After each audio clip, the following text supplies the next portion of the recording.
We are both music therapists, and we work with a variety of populations. I focus all my work here in this studio, and I have music therapy clients as well as piano students with special needs.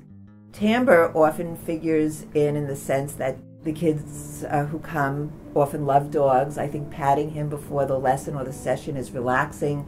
For one child, it's a reward for him after the session to throw the ball for Timbre, so I have to give Timbre credit too. A friend of ours recommended Dr. Jeff, who did acupuncture on her dog.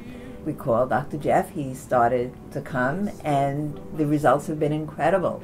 Timbre has not had any more back issues. He has incredible energy now. We adopted him when he was 6 or 7 months old, and now he's almost 12. He's still very spry, energetic. He was diagnosed over a year ago and told that the prognosis is usually a year to a year and a half. Well, now it's been about a year and 3 months since diagnosis, and he is still on the same amount of medication that he started with.